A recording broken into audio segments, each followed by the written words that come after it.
Hi, my name is Natasha and I completed my Bachelor of Science at the University of Melbourne.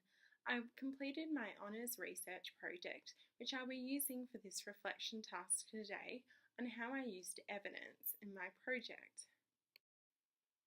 The aims of my research project were to investigate the importance of West Basin Lake, a salt lake located within the Western Victorian Volcanic Province, as highlighted within this map.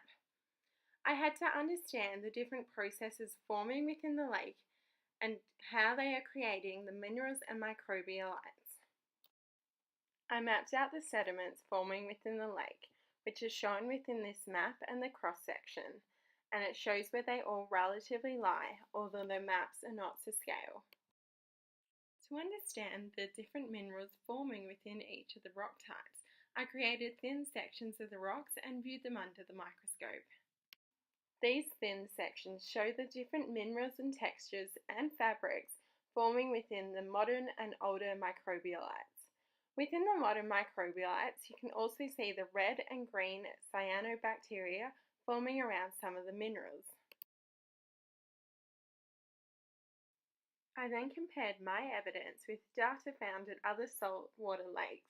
So this is a cross-section of a modern microbialite at West Basin Lake, and you can see the three layers which have formed in the microbial mat. The red and orange layer, the green layer, and the purple layer at the bottom with very fine grained minerals. I compared my layering to a microbial mat found in the Bahamas.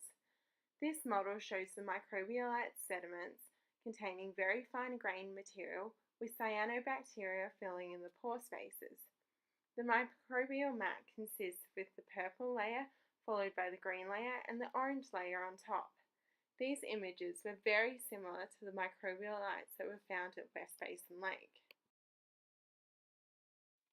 The weaknesses in my evidence was that I only collected my samples from one area of the lake shoreline, when my data may have been more accurate if I had taken samples from around the whole circumference of the lake, and then I could have checked to see if there were any changes in the minerals, fabrics, textures, or even microbial mat if my sample area had been larger. If there were no time constraints on my project, I would have liked to have a look at the water chemistry within the lake, instead of taking the data from journal papers.